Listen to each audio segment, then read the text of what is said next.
Once upon a time, in a small village, there lived two kind brothers named Tunde and Femi. They loved to play together and help everyone in the village. But there was a wicked man named Adu. Adu was a thief. He liked to steal goats from the villagers. One day, Adu stole a goat.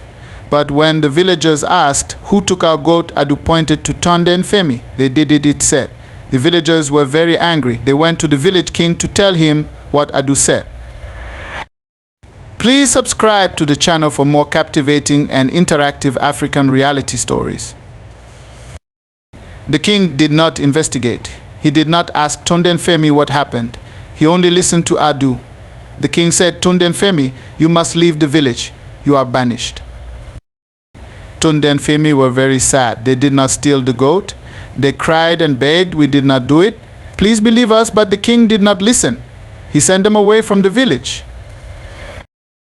After Tunde and Femi left, strange things started to happen. The crops in the field stopped growing. The animals became sick. The villagers were very worried. They missed Tunde and Femi, who always helped them. Please drop your comments on what you think about King's action. Thank you. The villagers went to the king. Something is wrong, they said. We need Tunde and Femi back. The king started to wonder if he had made a mistake.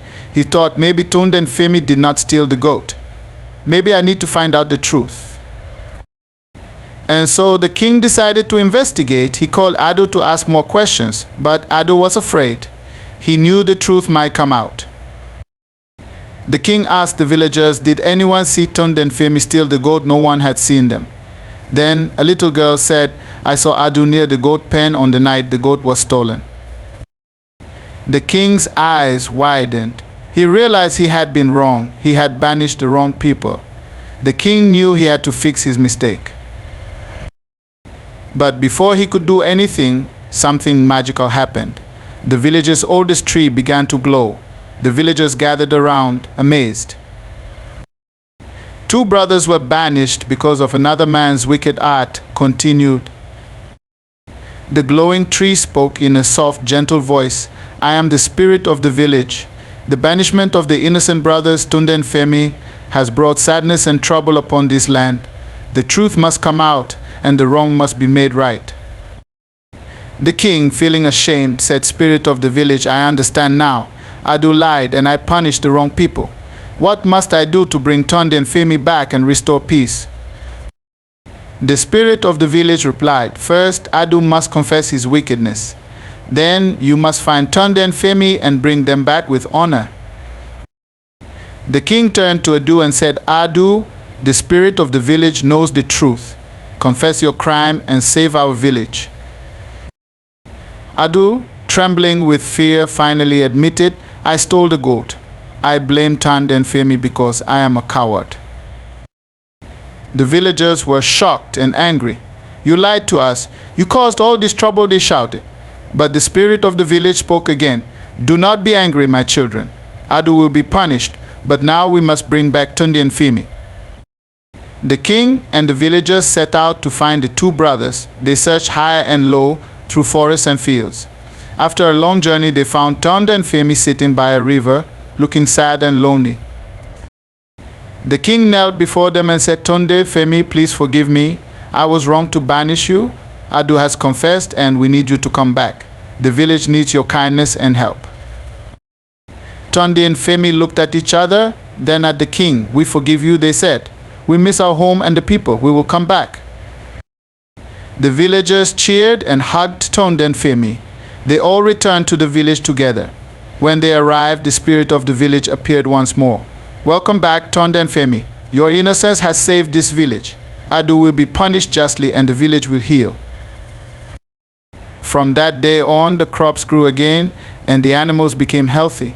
The village was happy and peaceful. Tunde and Femi were loved and respected by everyone. And the king learned to always seek the truth before making decisions. As for Adu, he was made to work hard to repay the village for his misdeeds. He learned the value of honesty and became a better person over time. The village thrived, and the story of the two brothers who were banished because of another man's wicked art was told to children for generations teaching them the importance of truth and justice. The village was once again filled with joy and laughter. Tunde and Femi resumed their daily activities, helping the villagers and spreading kindness wherever they went. The villagers were grateful to have them back and showed their appreciation with small gifts and heartfelt thanks. One day, the king called a meeting. He wanted to discuss how they could prevent such an injustice from happening again. We need to ensure that we always find the truth, he said.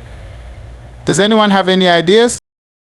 An old, wise woman named Nana stepped forward. Your Majesty, she began, we should create a council of elders who will investigate any accusations before we make a decision. This way, we will always seek the truth. The king nodded. That is a wonderful idea, Nana. Let us form the council immediately. The villagers agreed, and a council of elders was chosen, including wise Nana, the brave hunter Okoro, the kind healer Amina, and the clever trader Ife. They promised to listen to everyone and find the truth before making any judgments. Meanwhile, Adu worked hard to make up for his wrongdoings. He cleaned the village, helped with the crops, and took care of the animals. Though it was difficult, Adu was determined to change. Over time, the villagers began to see his efforts and started to forgive him. One sunny morning, Tunde and Femi were playing by the river when they heard a soft cry for help. They ran towards the sound and found a little girl stuck on a high branch of a tree. Help, I'm scared, she cried. Tunde climbed up quickly and reached out his hand.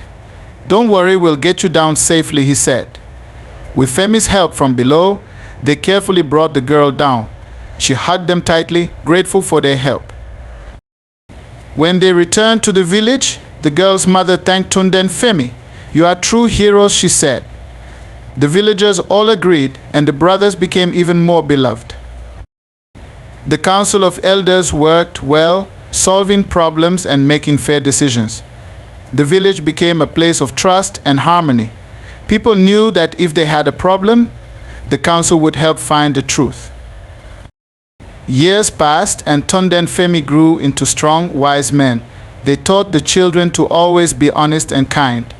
The story of their banishment and return became a legend, reminding everyone of the importance of justice and forgiveness. And so the village thrived with happiness and peace reigning for many generations. The bonds of trust and love were strong, ensuring that no one would ever be wrongfully banished again. One day, as Tunde and Femi were working in the fields, a stranger arrived in the village. He was an old man with a long white beard and wise eyes. He introduced himself as Baba, a wandering sage who traveled from village to village, sharing stories and wisdom. The villagers welcomed Baba warmly, eager to hear his tales. That evening, they gathered around a large bonfire, the flames crackling and dancing in the night. Baba began to speak in a voice that was both gentle and powerful. I have heard of this village and the story of the two brothers who were wrongfully banished. It is a story of injustice, but also of forgiveness and redemption. I am here to share a secret that can protect you from such injustices in the future. The villagers leaned in closer, listening intently. There is a magical stone, Baba continued, called the Stone of Truth. It has the power to reveal lies and deceit. Whoever holds the stone and speaks will be compelled to tell the truth. It is hidden in a cave deep within the forest, protected by ancient guardians. If you can retrieve it, your village will always be shielded from lies. The villagers were excited but also anxious. The journey to the cave sounded dangerous. Tunde and Femi stood up together. We will go, they said in unison.